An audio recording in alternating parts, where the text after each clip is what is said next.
Hi guys, you're listening to Nathan Friend, and I'm a ex-athlete, NRL player, 242 games, and you're listening to the Physical Performance Show. And the winner is... Failure is not an option. I've had my ups and my downs. Phelps with 10 meters left. 3 minutes too good. The crowd roaring. Freeman gets down. I think it's an absolutely breakthrough experience. Welcome to the Physical Performance Show, the show designed to inspire the pursuit of your physical best performance. I'm your host, Brad Beer. Listen in as we delve into how the world's top physical performers achieve their success, as well as the highs, the lows, and the journey of getting there. Let's get ready, set, let's go.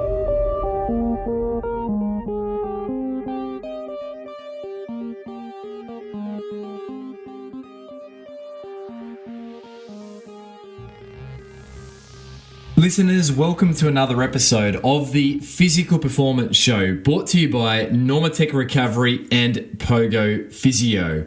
I trust you've been having a great week, and I hope that you've been enjoying pursuing your physical best performance. On today's episode, I share a conversation with you that I had with Nathan Friend. Nathan Friend is a former Australian professional rugby league footballer who played for the Gold Coast Titans, the Brisbane Broncos, Melbourne Storm, and also the New Zealand Warriors. Nathan's position was a hooker. Nathan was born and raised in Toowoomba, and Friendy, as he's affectionately known, started playing rugby league at the tender age of just 5 years. Nathan joined the Melbourne Storm in 2003, and then in 2005 he announced that he would be one of the founding members of the Gold Coast Titans in 2007. Nathan went on to play a remarkable 100 games with the Gold Coast Titans before he headed across the ditch to New Zealand to join the New Zealand Warriors for the 2012 to 2015 seasons. Nathan then returned to see out his professional rugby league career at the Gold Coast Titans, playing a further 21 games in the year 2016. It's a remarkable career, and in today's episode, Nathan shares around the highs, the lows, and of course the learnings from his incredible career to date. We talk about longevity, we talk about food intake, we talk about some funny stories from the playing shed and the field, and also some memorable moments that have really defined Nathan's career to date. This is the second rugby league player we've featured, after we featured Matt Rogers, dual Australian Rugby League Rugby Union representative, way back on episode 6 of the Physical Performance Show.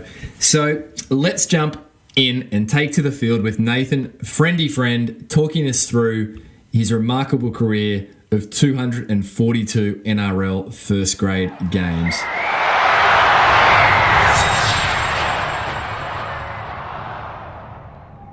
Well, this is an absolute pleasure to catch up with Nathan Friend. You've actually been someone I've been interested in speaking with for a long time, Nathan. My sister, who never ever watched a game of rugby league growing up in Grafton, New South Wales, married her husband, who's a mad rugby league fan, Alistair. And this was in the period where you were playing for the Titans and everything was, it was going great guns at the Gold Coast Titans. And you were one of her, if not her favourite player. She loved you. So, mate, great to catch up with my sister's, I think, rugby league love. I've heard that from a lot of ladies over my career. Yes, of course. I sewed her up early, and I was a bricklayer at the time, so had nothing to do with league. Actually, it was all my good looks. All your good looks. So let's do the origin story, Nathan Friend. Football. You grew up in Toowoomba. And so how did you find your way into the game and start there? A long story short, played all my juniors in Toowoomba, as you say, made no rep teams. All my mates cruised on and got scholarships, Adelaide Rams back in the day and all that kind of stuff, and moved to Sydney, and I just moved on, and I was quite creative with my hands and I love building, so I went on and did my bricklaying apprenticeship. I left school in grade 11, completed that. Whilst doing my apprenticeship in Toowoomba, I used to travel 4 days a week to Brisbane, train in the evenings there and get home about 10:30 and get up and lay bricks again at 5:30 in the morning. And I did that for 2.5 years, and then I got found by Ivan Henjak. He was coaching the Brisbane Broncos reserve grade, which was the Toowoomba Clydesdales, but we trained out of Brisbane. And he asked me to come along, and that's how it all started. I trained, and he gave me a start with the Clydesdales, and then 2 years later, Wayne asked me to come full time in Brisbane, and I couldn't pass up the opportunity. Moved to Brisbane, and with my now wife Kelly, and we were high school sweethearts, and she had a great swimming career as well. She'd gone to the Aussie tryouts as well, and competed against Susie O'Neill in the best, and it was either my career or hers. So she made a big sacrifice, and I'm very proud of what she did for me and the family, and what she still does for us. Nathan, when you were going through your formative years at high school there, I mean, you said you never made representative teams. Was there anyone that at any point through your junior development years that tapped you on the shoulder and just sort of said, hey, look, young Nathan, you might not be making the rep teams now, but you've really got some potential if you keep your head down and work hard? Was there anyone that came along you like that? If not, what drove you to continue in the sport when you were seemingly not being selected in those junior days? Yeah, I've never had any scouts or anything like that tap me on the shoulder, because I guess I was always the weed of the group, and I possessed not too much skill, but my father showed me what determination was all about, and I love the sport, and I love being around the group, the team environment, and I used to head away on weekends with my old man picking, because he was a butcher, and he used to head out west, so that was my weekends. And I'd come back, and I'd train midweek with the boys and play on the weekends, and I was happy just doing that, and obviously getting my career as a builder. And I thought if I was to make league, I know it's very few do make the next challenge, so I wanted a backup plan, and I was just fortunate that all my hard work. So at that point, if someone had said you'd go on to have a incredible 230 plus professional game football career, would have you believed them?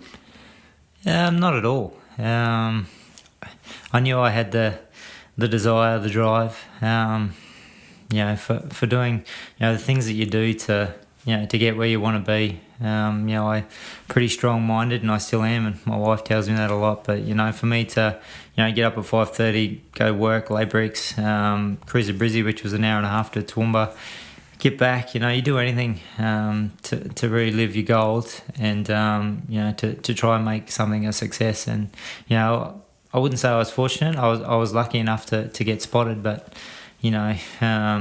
success comes with hard work, I think, and where opportunity presents itself, and you got to put yourself in that opportunity.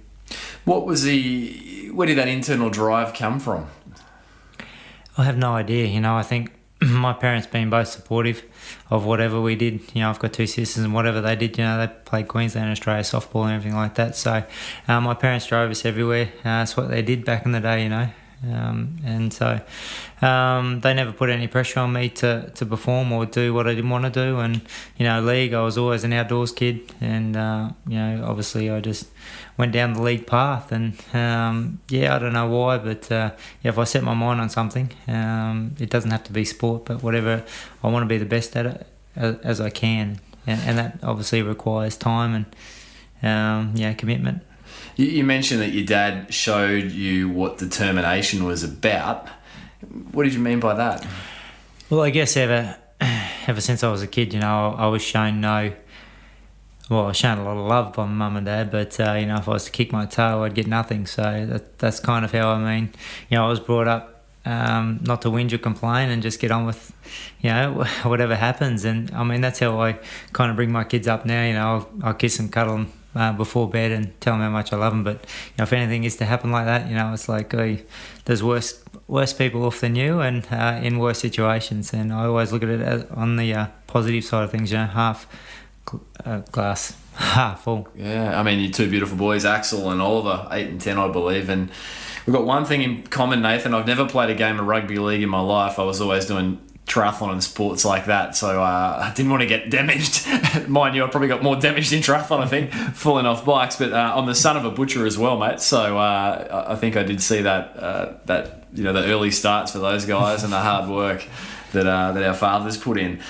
Nathan, you mentioned Wayne Bennett at Broncos. Obviously, any listeners in Australia will know who Wayne is overseas, potentially as well. But what were some of your early recollections as a starry-eyed junior coming through the ranks and of Wayne in those early days? I guess my early days, having made it through the Broncos ranks, through reserve grade. My evenings spent on a Tuesday and Thursday night down in Brisbane, watching Gordon Tellis and that, leave training as I entered training at night time. And, I know I turned up, I was a Shark supporter back in the day, and I walked into the Broncos sheds with a Sharks jumper on. It was quite a cool night that night, and Gordy just ripped it off me and just showed me no respect. And he said, "You won't be wearing that in here." And I thought, well, that's kind of my entry into the Bronx. And I guess my recollection of Wayne is, he brought out his book, Don't Die With the Music in You, and I know he passed it to me, and it was my first year full time, and he said, "Mate, you'll wherever you go, I hope it's with Broncos, but you'll make a great career." And that was very heartwarming. Come from Wayne. And what was his rationale for that? He'd seen the steady drive that you had, or pumping up your tyres? Yeah, well, who knows? But I guess he was correct in what he wrote, and he's I dare say he's a pretty good judge of character. Wherever he's gone, he's got the best out of people. So growing up, just before we move off the growing up years, who were the players that you were idolising? Who did a young Nathan Friend want to be? As a kid, being a small stature guy, I think Alfie was my hero. I've got photos of myself in full Broncos kit, number 7, everything. I even had the golfer's hat in Broncos, and I got it laminated, and I got Alfie to sign it for me when I was at Brisbane, actually. I didn't know whether I'd see him again or what would happen, so I've got that hanging on my wall. And Alf was a big favourite of mine, but I did like Darren Smith as well, back rower, all the skills.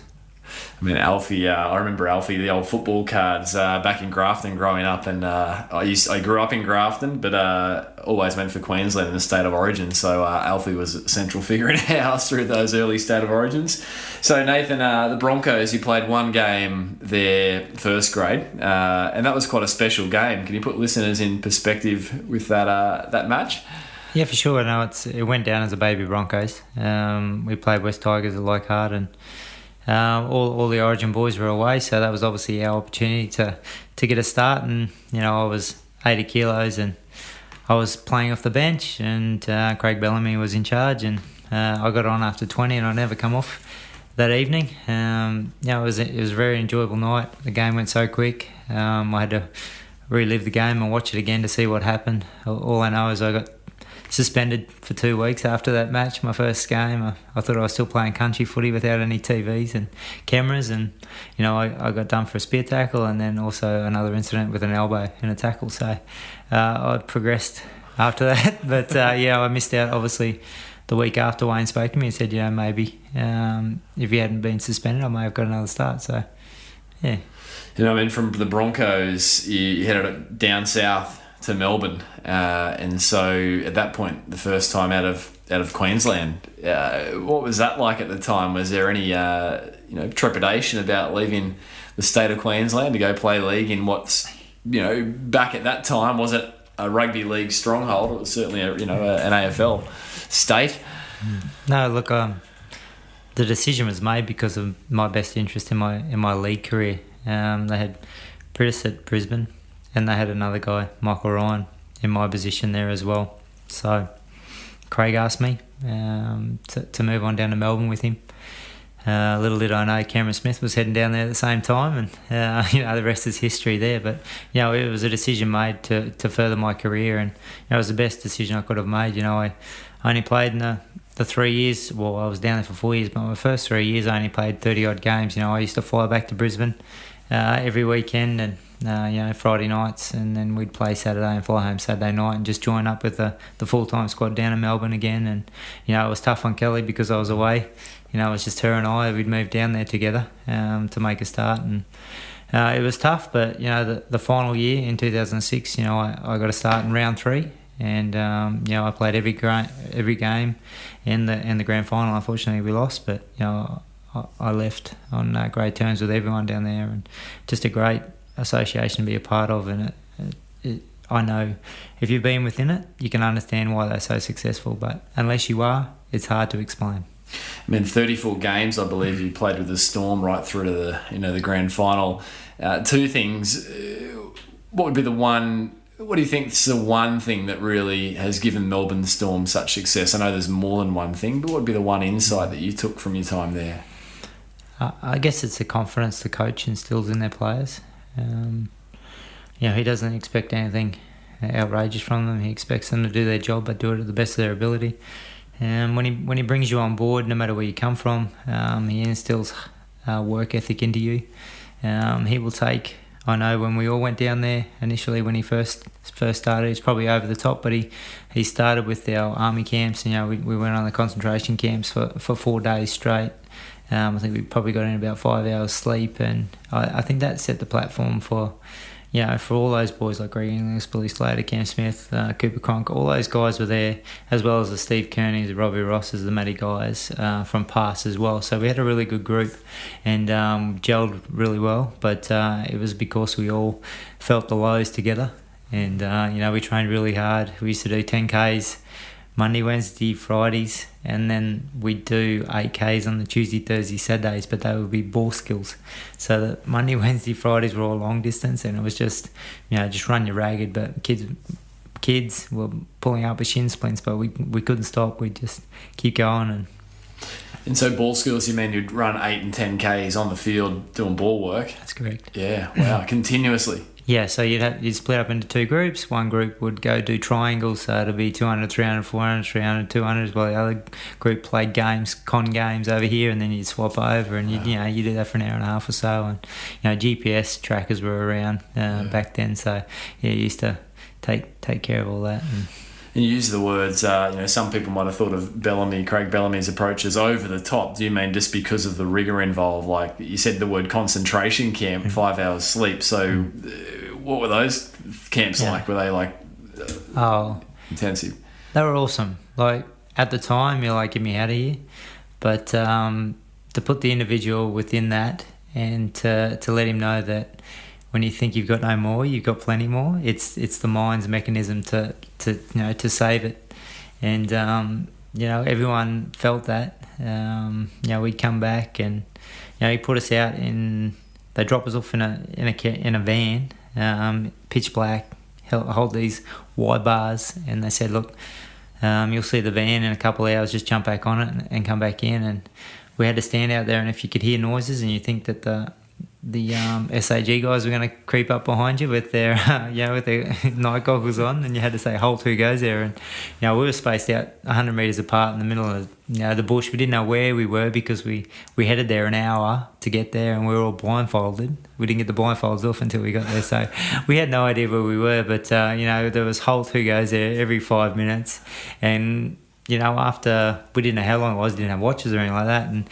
you started hallucinating, thinking that the van was coming around the corner, and it started to rain, so we couldn't sit down, we just had to stand there, and we got back in, and it was like 3:30 in the morning, and we'd been out there for 4 hours, so it's all that kind of stuff just builds the individual, even if you weren't to go on as an athlete.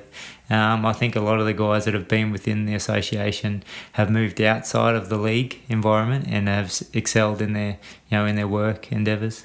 And you mean, Nathan, you were dropped somewhere out around Melbourne in the bush? You didn't know where, but you're on the outskirts somewhere. Probably cold too, I suspect.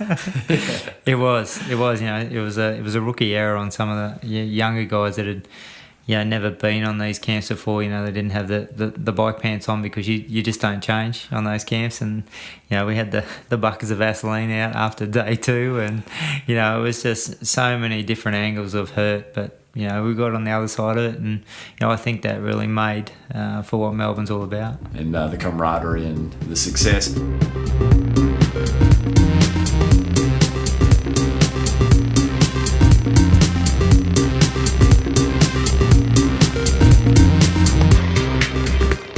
You're listening to Nathan Friend, former NRL Rugby League star, taking us through the highs, the lows and the learnings of his career to date. Support for today's show comes from Normatec Recovery.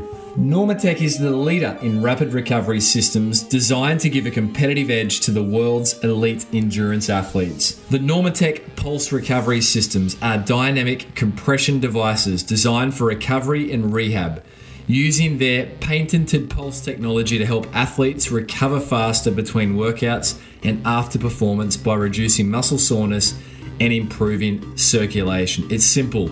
Get fresh legs faster with Normatec.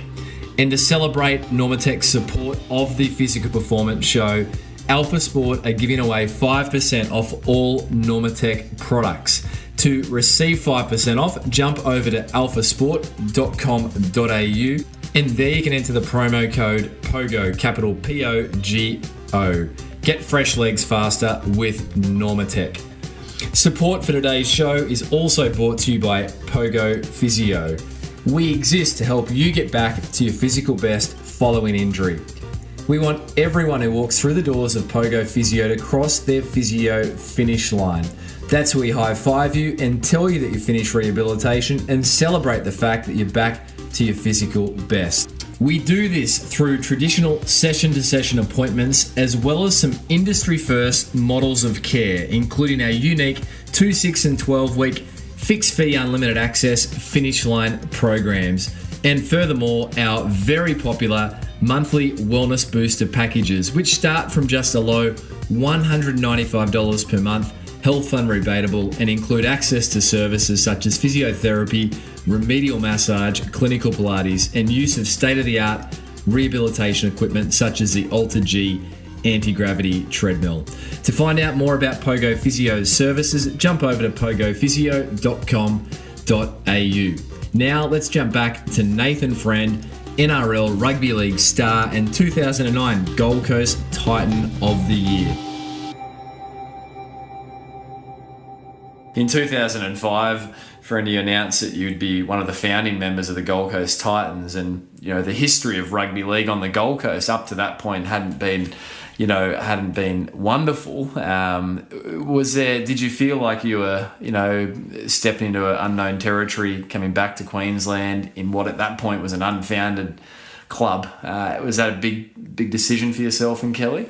Well, the decision was made once again for my football career. I was behind Cameron Smith after so many years. I was fortunate enough that Bellyache had moved me to hooker for parts of the game, put Cam to halfback back in the day. But for me to get a full-time gig, it was to move to the coast, and that opportunity arose because my great mate Bellyache ran into Michael Searle in Parramatta in 05. And Titans weren't obviously coming in until 07, and Craig said to Michael that I think I've got a guy that could play hooker for you in your new team, and we sat down with Mick and we kind of decided there and then that I'd love to go, but I still had 2006 to go, and I wasn't contracted anywhere.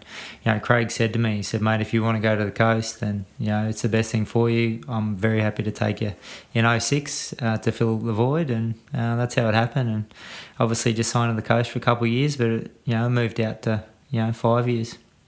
And I mean, your time at the Gold Coast Titans in that, your first foray with the club, obviously returned to do your final season. But, 102 games, I believe, the most games in the history of the Gold Coast Titans. There were a few seasons there where, the finals 2009 and 10, and I remember the city, it was amazing. It was like fever pitch. I remember going to games out at the Seabus Stadium at that point with the big Titans fingers, and my sister and her husband, and it was just, everything was the Gold Coast Titans. What was it like riding the excitement in the city at that point? Yeah, it was unbelievable, moving back, a new team, being back closer to family, obviously, and as you say, the introduction of another Gold Coast team. So it was buzzing the first 2 years, although, we were just outside the 8. But we trained really hard. We had a really good squad. They put a really good team together, had some old heads and some young guys. And, we'd all come from interstate, obviously, and some of us have come home, but we all were kind of like family as well. So it worked out well. We had the grounding of Billy Johnson, who was a hard-knuckled trainer, and we were very fortunate to have him to ground the young guys that were there. And Chris McCullum stepped in and strengthened us up and built us up, and obviously John Cartwright got to know the senior group a bit more and allowed us to kind of have a little bit more input into how things work around the club. And we were quite successful in 09 and made the major semi in 2010. And as you say, just to see the support of the locals, it was fantastic. Seabus 25,000, it was just packed. And it was unfortunate that it didn't happen how we wanted it to, but we certainly had 4 great years. And as you say, when you play with people like you do, you form some great bonds, and I still have them today. In a previous podcast guest, Matt Rogers, obviously, came back and took on the Titans jersey, and it was just such a buzz. Scott Prince, some of the great names in the sport. Is there any one match, Nathan, that stands in your mind through that sort of, I guess I'd call it the golden period of the club? Any one memory? I think I enjoyed the round 1 clashes, actually, to be honest. I was summer on the Gold Coast, and obviously we trained in it, so we were battle ready for it. And the opposition, especially the Warriors, we played them about 3 times, I think, over those 5 years that I was here. And they got off to a great start, but I think one of the games were about 22 points ahead of us with about 5 to go in the half time, and I know we come back and beat them, and they just really struggled in the heat. So I really enjoyed playing being a little guy and well-conditioned sort of a character, and it was very enjoyable to play the first few rounds. But I think there was a clash at Carrara actually when we started with Fui Moi Moi. I don't know why, but I challenged myself that day, and I thought every time he touches the ball, I want to try take him out. And it was a self-imposed self-imposed, what could I say, on myself to go interrupt Fui, and he was great in the day, and big guy, and I thought if I'm going to lead the team, I'll do this. And it was quite comical, I think, a little man on a big guy, but it was good. And for listeners that maybe haven't measured you in height, what's your height, Nate? Well, my licence does say 172, but I may have lied. I might have had the wife's high heels on, but I haven't got any taller, that's for sure. Yeah. No, look, there's no shortage of stature though, mate. A couple of interesting things in getting ready for tonight. I threw Matt Rogers a message to say, any insights from your playing days with Nathan, and Matt commented that you were hands down across both codes that Matt was an international in league and union. You were hands down, these are Matt Rogers' words, the most committed player to every aspect of the game that Matt ever played with, from diet to training technique. It was amazing. So, you mentioned that you were well conditioned. What was the basis for that? Is that just you? That's the young Nathan Friend that was the committed, dedicated, driving to training from Toowoomba to Brisbane? I mean, once you turn professional league, what drove that meticulousness? Is that just you?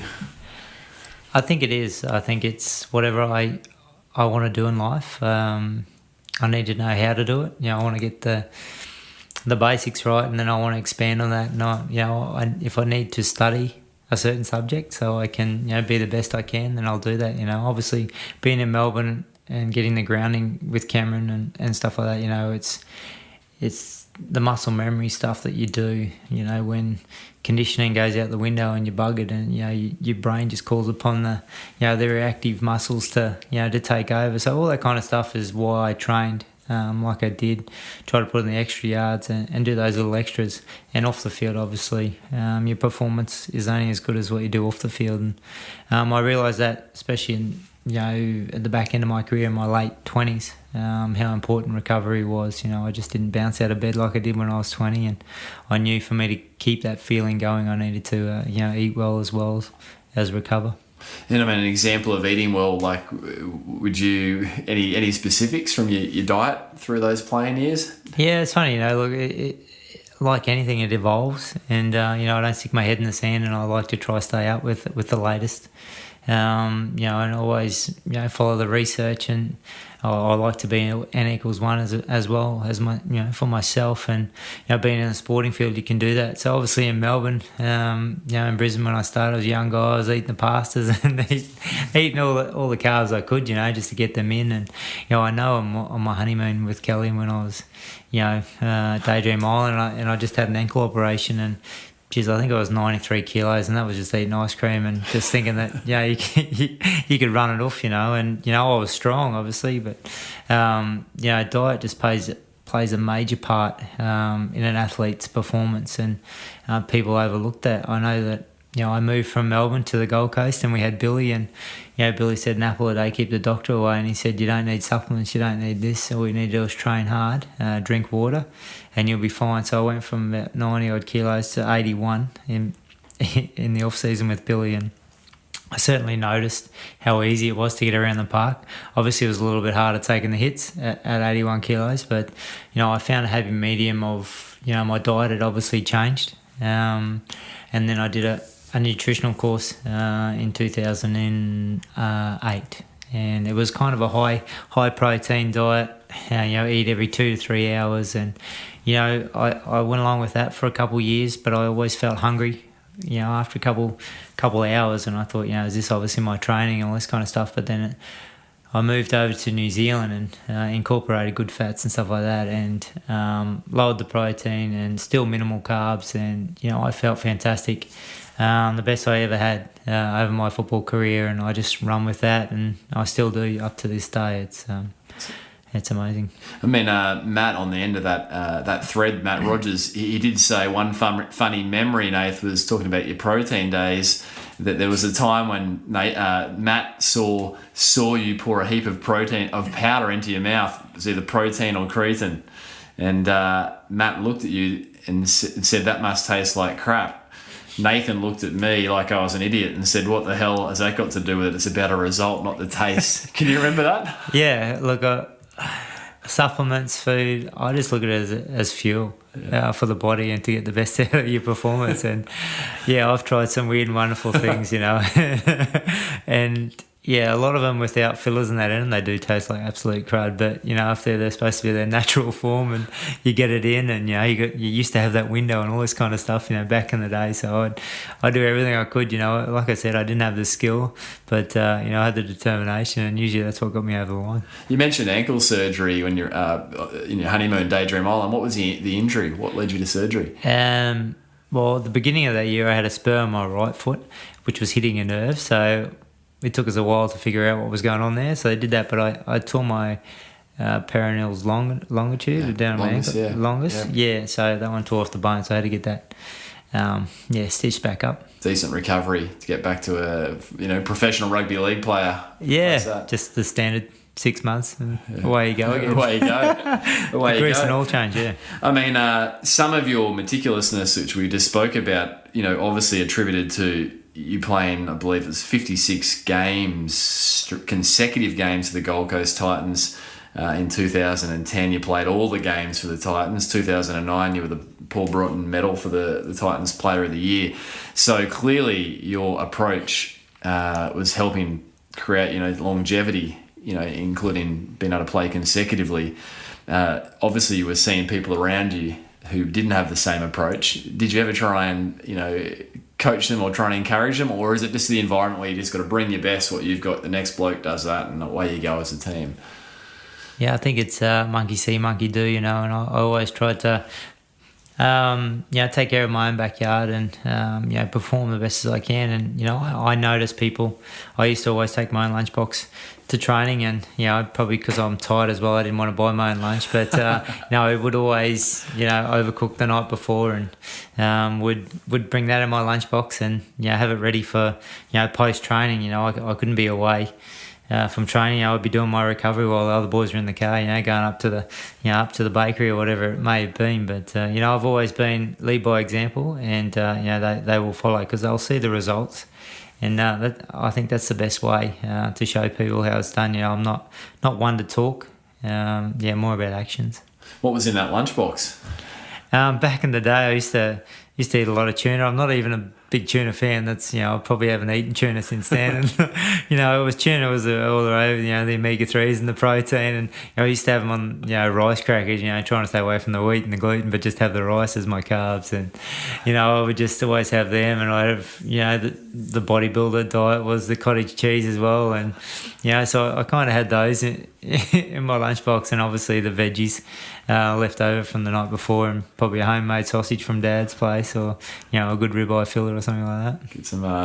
Get some meat into you. You were known as a tackling machine through your playing days, tirelessly, just running people down, tackling them. I mean, as a guy facing at times bigger stature, height wise, weight wise, guys you were tackling, it was easy to look on and go, wonder what's going through your head. Like, what would be going through your head? You mentioned Fooey before, big unit. What's going through your head when you've got two players running at pace, about to make impact, you're here and they might be there, and what's going through your head at that point? Obviously very little. Yeah. Not in relation to preserving the body anyway. Look, you're all about technique, and as I said before, it's muscle memory. So if a guy's coming to you, you've got so many things going on in your brain, and the position you need to be in actually for that play. If you're getting back to the line late, where you need to be or where you need to fill in if the ball's going some way. But if a guy's running straight at you, obviously being a little guy, I usually used to focus below the hips. That was my best, be a speed bumper, knock them over, and hopefully they fall over, and hope the guys come around me and wrap them up. So, you used to have to pick your targets, and they obviously picked me a lot. I don't know if it was my headgear that used to shine out, but being a little guy, they used to always come to me and think they could get a quick play of the ball. But the guys I played with obviously knew that I was the focus for oppositions to try target, and used to support me, and used to be around in numbers, and used to slow the play the balls down, and we used to I used to get back in the line pretty quick. So. You mentioned your headgear. That was really your trademark. Certainly, if anyone would think Nathan Friend, you'd think the headgear. You mentioned before we press record the reason for the headgear. My sister wanted to know if it was because your mum insisted on it. There were some great Queenslanders over the years. I think Steve Renouf used to wear the headgear, and yourself. So it's a bit of an icon. What was the reason for the headgear, Friendy? Well, the GP back in the day when I was 18, I had cauliflower ears, and anyone that's had a cauliflower ear, which is not too many normal people that haven't played sport or rugby, they just fill up with blood and they congeal. And I guess it's like if you hit your finger, with the hammer, it just feels like it's pulsating. It's kind of that times 10, and it's right in your ear, near your brain. So it kind of, and every time you just get a little tap on it, it hurts. And I had them needled, so syringed after each game for about 7 games, and they just take a whole syringe out of blood that congeals in there. So, and I just said, I'm not going to be a pincushion, you can just leave it. And GB said, get a headgear, we'll soften the blows a little bit until they harden up. So I got a headgear, and I did get a black headgear initially, and then my nan at the time she was a little bit blind, and my sister went and got a tin of paint, a spray tin, and said, look, spray this bright colour for Nan, and she'll see her, because I used to play for the Clydes, and it used to be ABC back in the day, and she said, at least you'll know where you are on the field. And so I sprayed it red, and that was my first colour until Impact Rugby jumped on board and give me a sponsorship and got me some headgear. So. And did your Nan, could she track you down on the field, or you're too fast? Yeah, no, she knew where I was. And Nathan, just still on the chronology of your football career, obviously you headed across to New Zealand there. 2011, you signed with the New Zealand Warriors for the 2012-2013 season with an option for 2014. How was your time at the Warriors? Kelly, obviously, at that point, you did have your boy. You had your boys. Your boys had been born. Yeah, had 2 boys. They were, what was Ollie? He was 09, so yeah, he was just over 2, and Axel was 4. So it was a big move once again to move out of the country. No family over there once again, and a very big task for for my beautiful wife, and she just took it on board, and like everything I'd done, she just supported me and took the boys over there, and we moved over, not really knowing what to expect. We went over to New Zealand for 2 days before we actually signed, and probably the bluest of skies I'd seen for the 4 years while we were over there. But it invited us to come over, and we moved over, and it's the best decision we could have made. Obviously at the coast here, for unforeseen circumstances, they didn't want me. They wanted a couple of hookers to replace me, and so Ivan Cleary asked me to come over to New Zealand, and we met up with him on those sunny days, and he said he had great hopes for me and thought I'd fit in really well over here, and we made a decision, and I'm so happy we did, because the Kiwis are just so giving, such beautiful people, and it was a life-changing event for all of us, and for the children to develop over there, early stages, and they were singing the Kiwi anthem, doing the haka, and all this, culturally that they would never have experienced, and look, obviously I had football and great times and great memories as well, some really good people, and my wife has made friends for life as well, and when you're away from your family and your kids get sick or something like that, there's no one to call upon by your friends, and we stay in contact quite regularly with everyone. I mean, as a player that had played 100 plus games at the Gold Coast Titans, really a poster boy for the club.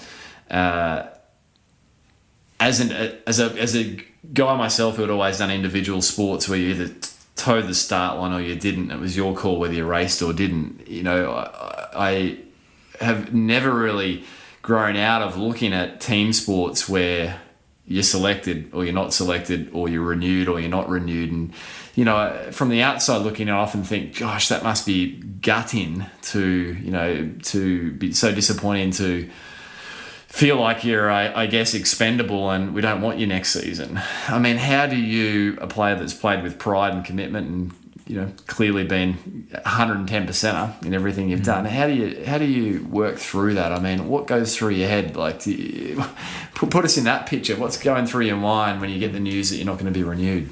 I guess I leave that up to the wife. She used to take all my worries away. She would be the one there at night not sleeping and thinking, how could these arseholes do this to my husband, what he'd done for this team, and his commitment. But I'm always, as I said, I'm glass half full man, and there's no sense looking back. I've got to look forward, and I'm not going to improve if I sit there kicking stones. So I'm always just it's the next chapter, and how can I make this great, my next transition? And I've always looked at it like that. Obviously my early moves were because of my career, and at the back end was mainly family.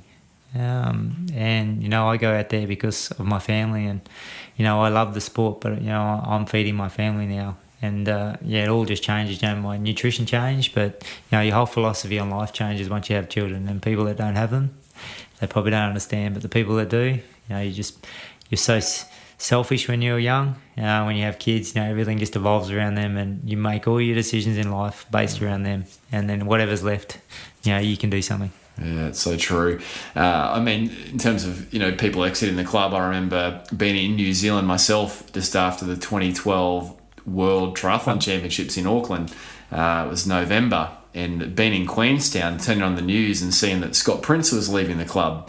And I remember I turned to my Gold Coast Titans, I turned to my wife and said, that's it, the Titans are done. I mean, there was yourself, a few of the real key players in terms of your profiles. What was that like at that point as the playing group, seeing, one of your most profiled players leave the club and head back up here in Australia, the motorway to Brisbane? Was that hard, or is that just the nature of the beast? Yeah, obviously I was in New Zealand at that time, and you were in New Zealand, yeah. I knew, and that's part of the reason of my heading to New Zealand. Was I knew the club was in a downward spiral, and that was coming from the man above. And my dealings, obviously I kind of took charge my own management and speaking to the coach, and he was just a puppet for the CEO at the time. And I knew with those two guys at the helm that, you know, the direction of the club wasn't right, and, you know, I was quite happy to leave as well. And, you know, obviously others saw that in the not too distant future and, you know, made their decisions to move on. And I mean, then you returned to the Gold Coast, actually while you're in New Zealand, that one of the best passes I've ever seen, and listeners will link up this YouTube video of Nathan's acrobatics. It was a backflip with a pass. What was that? Can you remember that moment? Obviously you can. And did you think you'd pull that off, or you were just acting on instinct?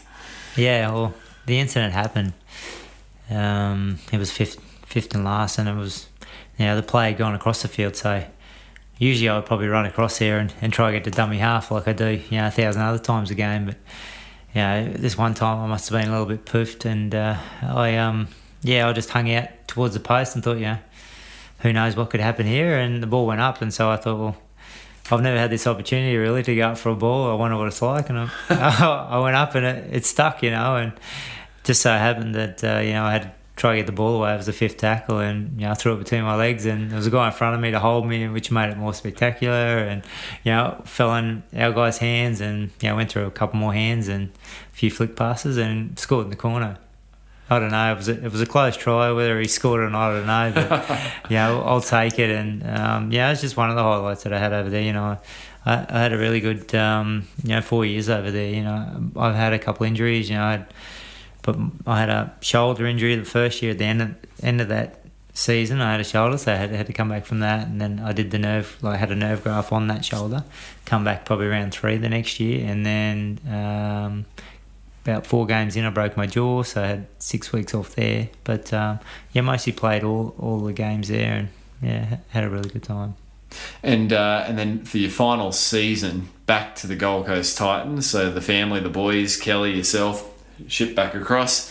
What was the emotion like returning to the club that, you know, you'd served so faithfully for so many years, and obviously a little bit of tension in the exit, but going back there, obviously different leadership at that point, different grounds. The club had shifted at that point and was garnering some good, you know, decent community spirit and support again to a degree. And what was it like stepping back in and knowing that, you know, you had limited seasons left of your professional playing career? Yeah, I guess we were all keen to head to England. We had it nearly sorted to go over to England, and my wife said, well, why don't you send an email and let the coast know that, you know, you're keen to come back home. And I said, don't be silly, you know, they've already got, you know, 3 hookers. Why would they want another one? And so I sent him an email and then spoke to Neil. He said, yeah, look, we'd love to have you, but you know, it'd only be on minimal pay, and you'd be second tier pay, and but we'd certainly love to have you on board here at the coast. And I thought it was an opportunity for me to come back and, you know, finish my career where where I thought I'd done pretty well, and to obviously service the club that, you know, showed faith in me initially to give me a full-time gig. Although, you know, the hierarchy had gone, all the guys in the office and everyone was still the same, you know, and that's what's great to see about the coast here is, you know, everyone within the office had been there for the 10 years or so, and you knew everyone's faces and names, and it was good to get familiarised with them once again. And, you know, a lot of the young guys I'd played with anyway before I exited, and so they were now seniors. So it was nice to come back and finish up on that note. As a mentor to some of those young players, what was the last game like? Last ring of the siren? What's going through your head at that point? Yeah, well, I guess, you know, I come back for the last year, and, you know, we hadn't made the finals whilst I was away, and we snuck into the finals and played against Brisbane. You know, it was never going to be easy, Brisbane, but you know, I enjoyed, like every game I played, I enjoyed it immensely, and I guess it was probably a couple of weeks later after the game that it all kind of sunk in and thought, well, she's all over now. Yeah, it was an enjoyable ride, but now we're on with the next chapter of life, and, you know, make the most of that. And I mean, transitioning out of professional sport, in my work as a physiotherapist with different athletes in different sports, you know, I always have a great empathy for that transition, because you know, we don't want to be defined by our performance, but as a professional sports person, you know, you are defined by your performance in terms of, you know, putting food on the table. How did that first 12 months go, Nathan, in post your final season? I guess the grounding I had before I started league, one was great that I had a trade so I could move back into that field, but I knew the transition was always going to be a little bit difficult, having been out of my industry for 15 years and within the circles of the rugby league community. You know, it's a lot different in there in a lot of ways, but obviously you're not laying bricks for 8 hours a day in the middle of the sun. You know, you might get out and train, you know, quite physically for, you know, 2.5 hours and, you know, spew and all the rest of it. But then you're back in, you know, in the aircon just recovering, and then you go have another session in the afternoon, you know. So it's, you know, chalk and cheese. If you look at it like that, it's more an endurance game outside laying bricks. But I think that's why I appreciated playing rugby league, because I knew how hard it was on the other side. And so the transition was always going to be a little bit difficult. But in my final year, my day off, I used to go back and lay bricks just so I could ease my way back into society again and get a feel for what it's like and harden the fingers up again and get the nipple cream out and rub it on the hands so they don't get too hard, and so I can touch my wife and all this kind of stuff. But yeah, look, I can understand why, you know, young kids, you know, leave school, they go straight into, you know, rugby league and they get paid. You know, I think the minimum now is going to be 120, so they get paid handsomely, and you know, that they leave the so-called job after whatever time it may be, and, you know, move out into the real world where, you know, they might get 50,000 for the year, and, you know, their expenditures when they're playing rugby league is, you know, is non-existent. They just, you know, they can buy whatever. So they really financially I find it very difficult, and then obviously working 8 hours a day, whether it be confined to four walls or just being out in the trade. So yeah, I found it okay, but, you know, thankful for the wife to give me a good year to get my head around what I want to do. I thought, you know, that the building industry, because that's, you know, what I knew and loved, and so I went back into bricklaying, and I've done that, and I've just taken up some brokering, finance brokering. I did that for the father-in-law. He's got a Toyota dealership, so I was doing that for about 6 months at night time, as well as doing my bricklaying, and now I'm just doing some full-time brokering as well as the Toyota stuff. Wow, and also a good time to mention the imperfections, Kelly, in your business, which I was put onto through a mutual friend of ours, and my family is now a great fan of this concept, imperfections. We get our delivery of fruit and veggies to our doorstep once a week, and from that we make a batch of things that sustains us for a few days. So just for listeners' interest, what's imperfections, and where can listeners find out more about it? Yeah, look, if you want to find out more about it, you just go to imperfections.com.au. But you know, look, our concepts originated. It's a home delivery service for fruit and veg. It originated because my father has a hobby farm out the Lockyer, and, you know, we used to see him feed his pigs, and you know, he's got sheep, and, you know, he's got some cows and that there, and he used to just feed them pumpkins and broccoli and everything like that. Obviously, he's a butcher, so he does a bit of bartering out there, and, you know, I'll give you some meat for, you know, your B grade, as they call them. You know, they're fruit and veg that's, you know, cosmetically unfit to fit the standards of the big chains, and we saw that, and we used to just go down the pig pen and take 4 or 5 broccoli heads and put them in the garbage bags and bring them home with us back to the coast. And we thought, this is not right. You know, farmers are getting nothing for the seconds that you know, that don't make the big chain shelves. And we thought, let's go have a chat to them. So Kelly and I drove around, spoke to the farmers, and you talk to the next farmer, and he gives you the next farmer's number, and, you know, he spoke to them and said, you know, would be interested in you know, your B grade stuff, or they're not actually B grade, it's hard to say, but they're imperfect shaped vegetables or fruit. You know, if they didn't want to, the ones that obviously going to get discarded, if we can give them money for it, and they were very willing to take some beer money and say, yeah, for sure. There was some, obviously, bigger farmers that, you know, just don't have the time to obviously set that aside. And, you know, you need a product that gets graded within the shed, so they need to pick it in the paddock, bring it back to the shed, and then grade it and box it and stuff like that. Where cauliflowers and that are a little bit hard because cauliflowers get thrown over the shoulder and get wasted and dug back into the ground if they don't fit the standard. But most other things we can save and get to your door at a great price. Absolutely, and so if you're in the catchment of the Gold Coast and greater areas, then do check it out. I think you'd be mad not to, given the value that you get in those boxes. So that's Imperfections. You're listening to Nathan Friend, NRL Rugby League star, sharing around the highs, the lows, and the learnings of his remarkable professional rugby league career. If you missed last week's episode featuring Craig Crowy Alexander, 3 times Hawaii Ironman triathlon champion and course record holder up until 2017, when last year Patrick Langer broke Crowy's long-standing course record, then here's a little of what you missed. I'm not going to lie and say that a lot of the defeats don't hurt, especially, you know, races where you had designs on getting on the podium or winning and maybe coming up a little short for whatever reason. They mark you, they scar you, those races, but you do have to dust yourself off and come back. And, you know, I think I can say this with the experience of someone who's now 44, looking back over 23 or 24 years racing as a professional, that, you know, all those moments are important. The dark moments are just as important as the wins, because I think that what galvanises you, and it's what makes you enjoy the wins when they come along as well.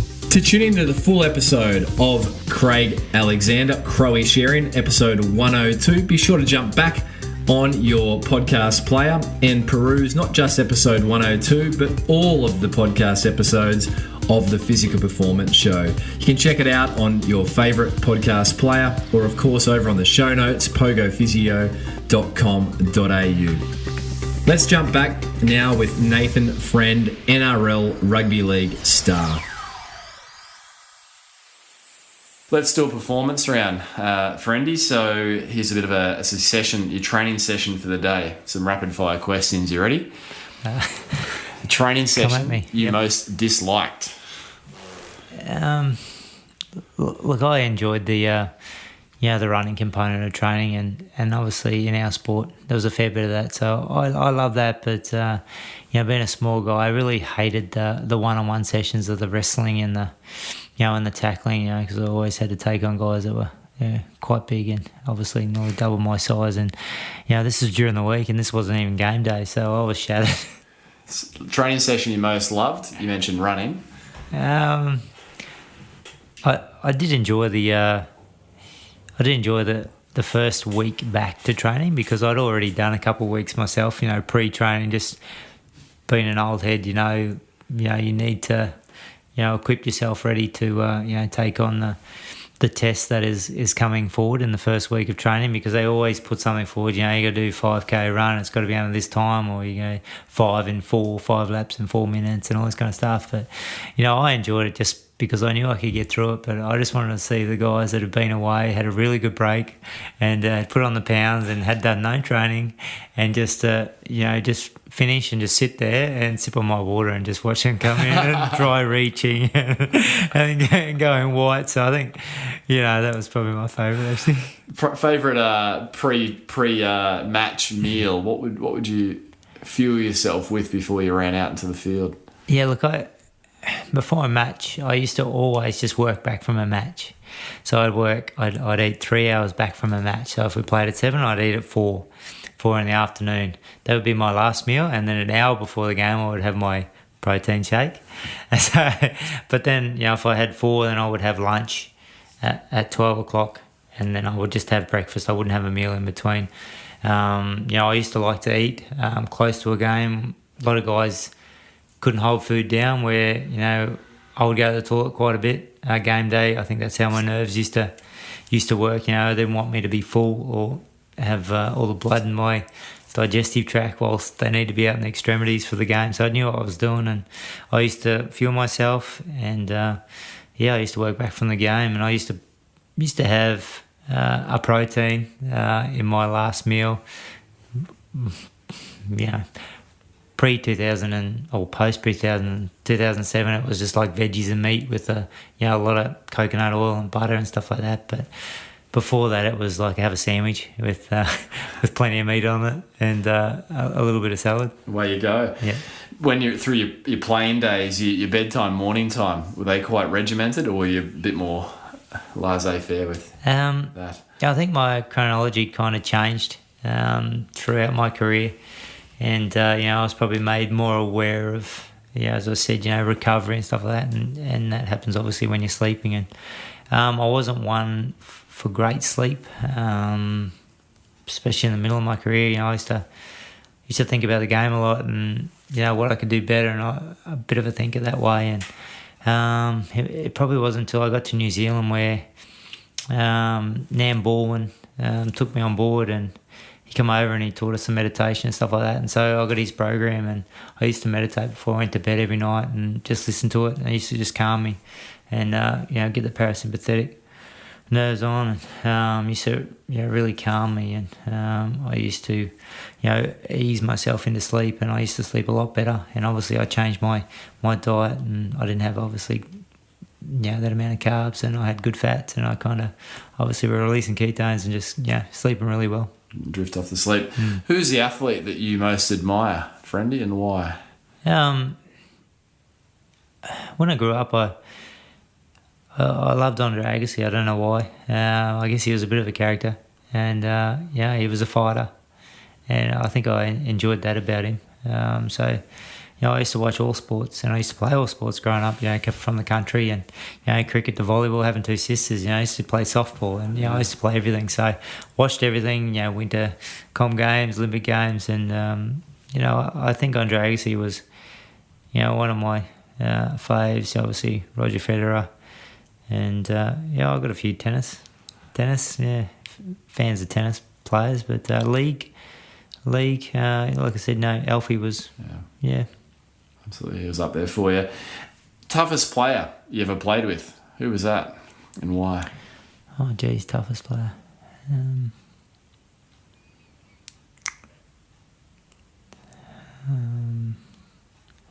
Just trying to go through my my teams, my Melbourne days.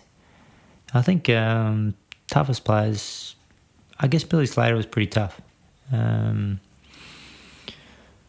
Being a small guy, stature, he was one of the guys that was always out the front, endurance-wise. He would always push himself. He would do those extra things. He would get belted at training, especially in his role and his position. Never shirked a task. And I think, pound for pound, he's probably one of the tougher guys. Was there a mantra that you had going through your head when you take to the field? Some consistent self-talk?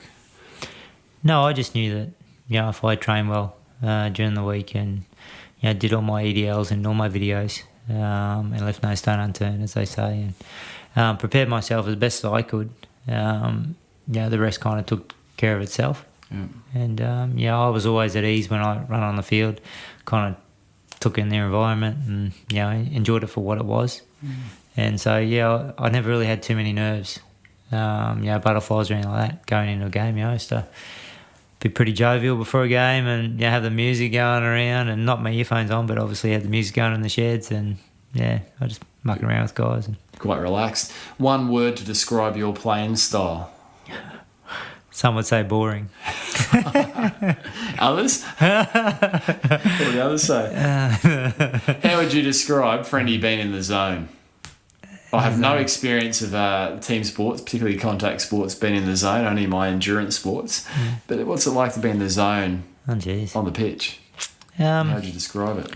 I guess when everything just falls into place, when I've never really scored 3 tries in a game, so I couldn't say I was in the zone there. But, look, I know when you come off the field and you can play the game back in your mind straight away and you can go, well, I did this tonight, I did well here, I did this, I didn't do so well here. So there's probably 1 or 2 games you go through your whole career and go, geez, I set up a couple of tries, I did that come off tonight. And but you'd like to think that going into a game, you're kind of in the zone every week, mentally prepared for it. Yeah. Worst injury? What was that through your career? I I think the worst injury I got was my jaw because it was only for 6 weeks. And, obviously I could walk and do all those kind of things where you can't with your lower limbs. But, not being able to eat for the first, 2.5 weeks, obviously it was just like put your food in a blender, try to get it in with a little spoon.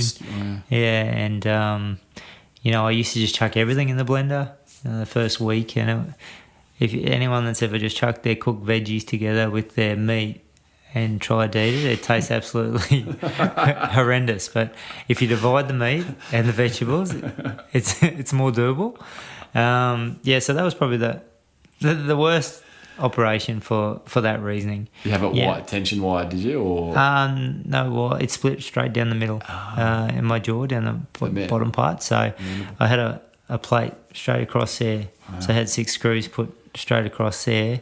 And after 6 weeks, I had to go back in and then they take the gum back down and they take it out so it doesn't get infected in later. So you would have healed by then. The bone is healed. Gosh. Yeah, so my teeth are all crooked. As a result of that? Yes, that's right. So wow. It's 2 things we've got in common. I broke my jaw as a boy on a motorbike. So Dad's a butcher and broken jaws. We're bonding here. Friendy, final few questions here in the performance round. The silliest thing that you've ever seen playing or training? Can you comment on that? Funniest thing? Silliest thing. Followed by the hardest session you've ever done. Gee, you should have wound me up for this. I've got 15 years to try to think of the silliest thing I've seen at training. Or the funniest? Geez, mate. I've got a blank on those. I can't even think. Hardest training session? Hardest training session is the Melbourne days. They took us to a place called Studley Park. Only a new arena to train, and we didn't know what to expect. And there was a hill. I think the grass on the hill was up to my thighs. That's how tall the grass was, and they just said, "Start running. We'll do this hill." And then just stop when we tell you to stop. And this hill would have been a good 70 metres. And I dare say we'd done it about 30-odd times. And just like, no break, get to the top of the hill, jog back down.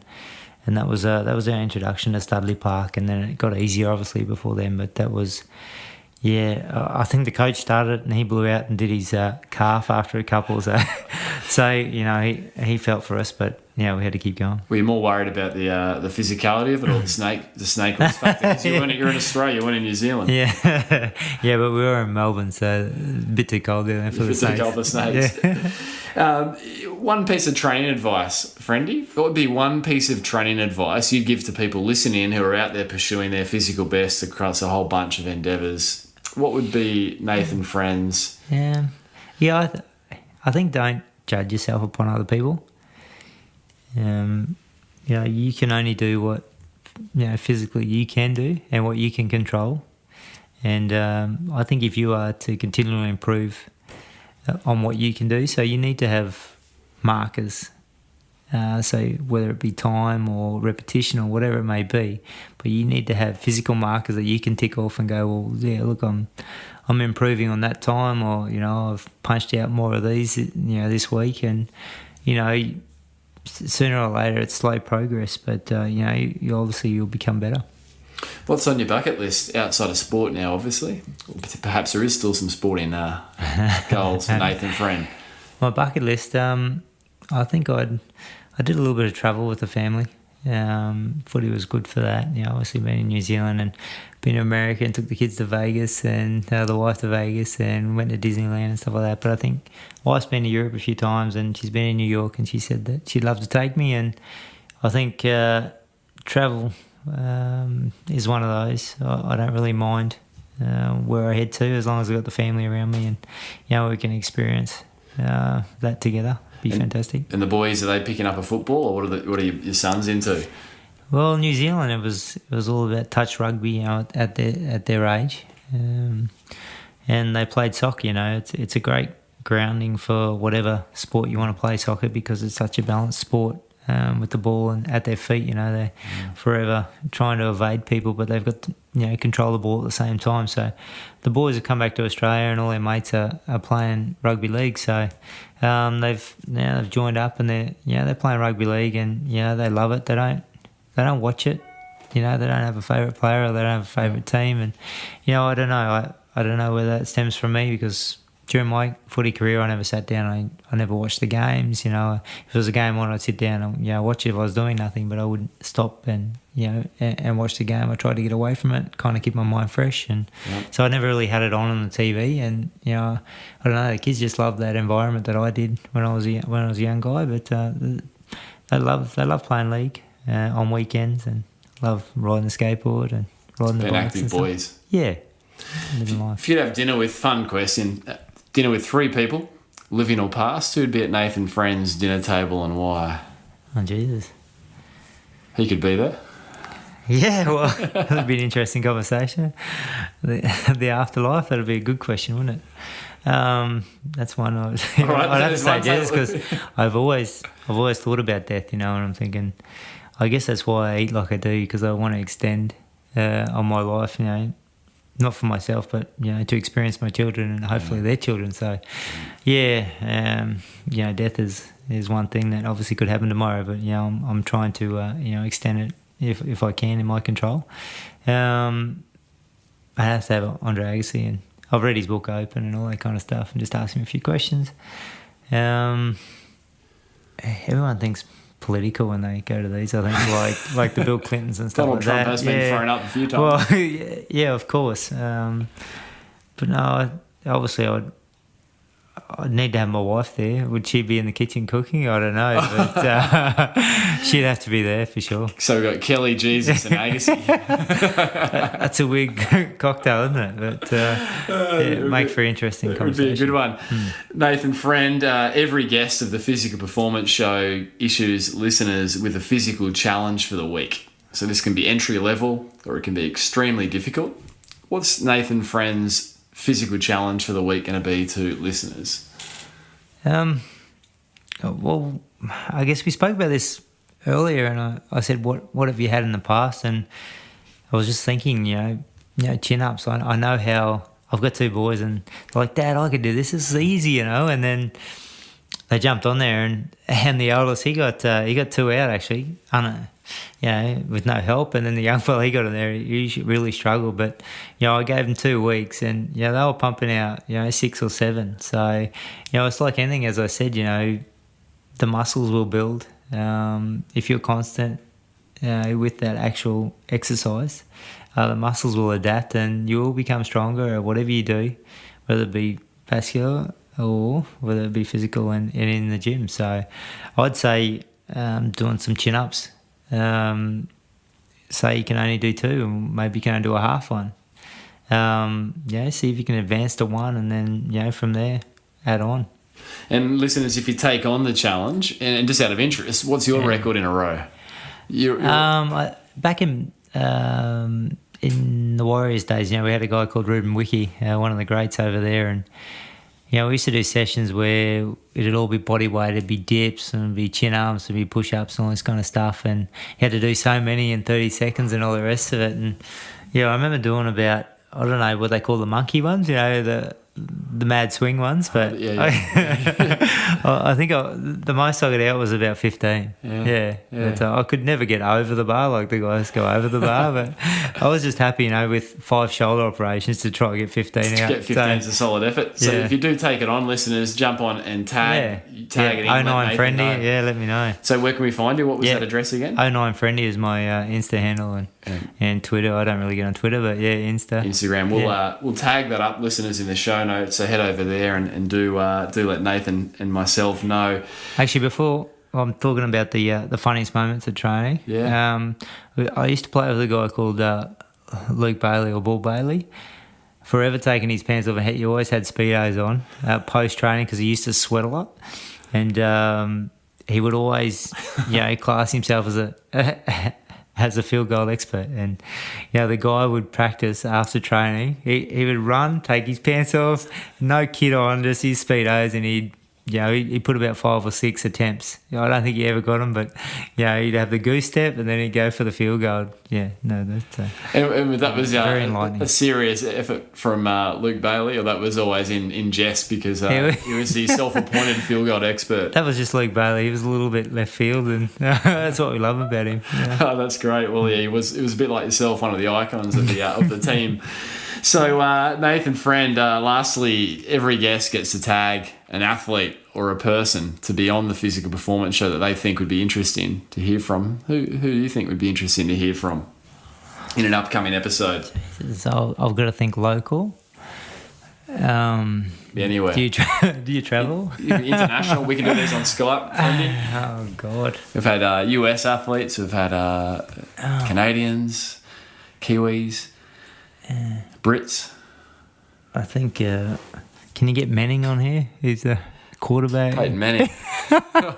He's a big guy. He's a keto man, isn't he?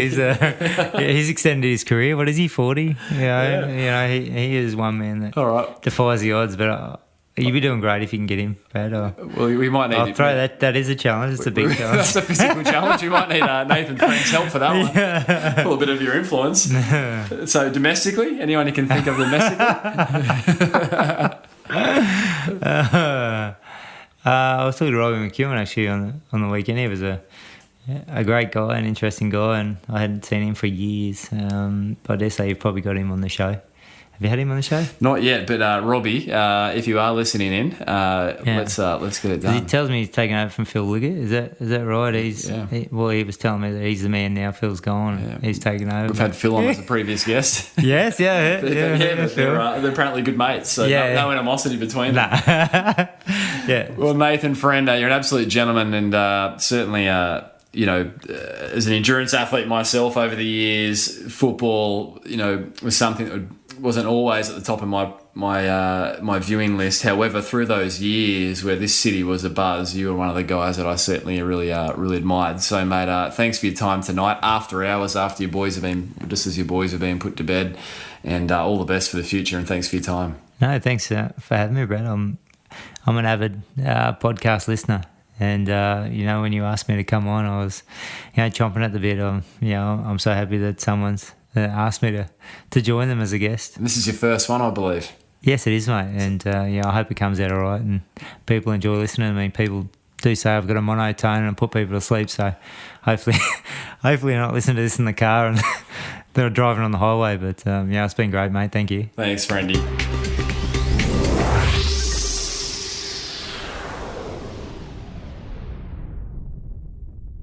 So, there you have it, another episode of the Physical Performance Show. I trust you enjoyed today's episode featuring Nathan Friend, or Friendy. What a great chat it was, really fun insights. As I said, the second NRL, National Rugby League player that we've featured after Matt Rogers, way back in as one of the first guests inside the top 10 interviews. If you missed Matt Rogers sharing, then jump back and do listen to Matt Rogers as well. And I just love that insight from Matt Rogers about Nathan being the most meticulous player that he's ever played with. If you enjoyed today's episode, then be sure to let both Nathan and myself know. You can find our social media handles over at pogophysio.com.au, along with a copy of the show notes, including a link to Nathan and Kelly's recent business, imperfections.com.au. My wife and I, Christina, our family, use the service. It's fantastic to get fresh fruit and veggies delivered each and every week to our doorstep. It's absolutely wonderful. So do check out imperfections.com.au. If today was your first time tuning in to the Physical Performance Show, then a mighty welcome. If today was actually your 103rd time, then thank you for your ongoing support. If you enjoyed today's episode and know someone who would benefit or enjoy it, then please consider sharing the love with them and simply sharing the episode from your smartphone or device.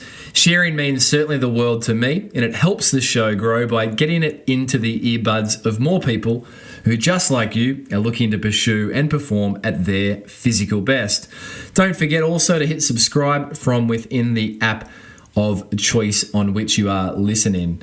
Lastly, if you've been enjoying the Physical Performance Show, then please consider leaving a rating and review specifically on iTunes. It's never been easier. iTunes have opened it up to now leave reviews right from your smartphone, from the iTunes podcast app, or even from within iTunes itself. It's simple. Just click away, find the show, and rate it 1 star if it's okay, or 5 stars if you've been really enjoying it. And I'm absolutely delighted to say at the time of this recording, the show's received a mighty 183 reviews. So thank you so much. That gives the fuel to the show to reach more listeners. In particular, I'd like to thank a reviewer this week who has taken the time to leave a review, and that is Team MT. Team MT rated the program 5 stars, and the comments were: great interviewees across a range of sports and backgrounds. Brad has a style that allows the real stars of the show to shine, plus his own input is appropriate.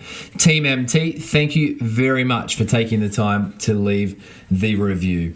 Finally, a big thank you to the team who make the Physical Performance Show possible. That's Susan Wilkin on all things show administration, Matthew Olding on all things graphic design, and of course, Daryl Misson on all things audio engineering.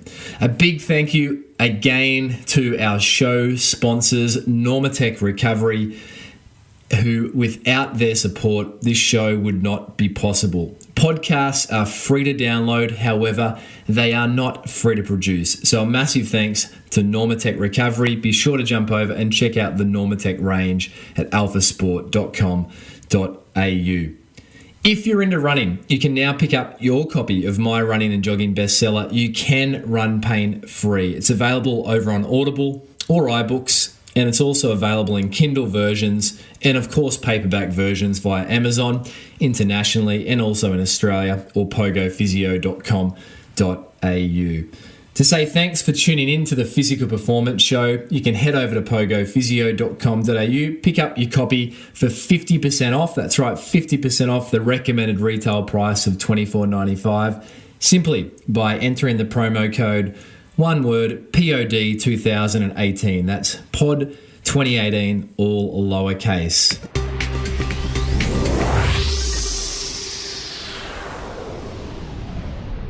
Coming up on next week's episode of the Physical Performance Show, episode 104, we throw to a Commonwealth Games preview episode.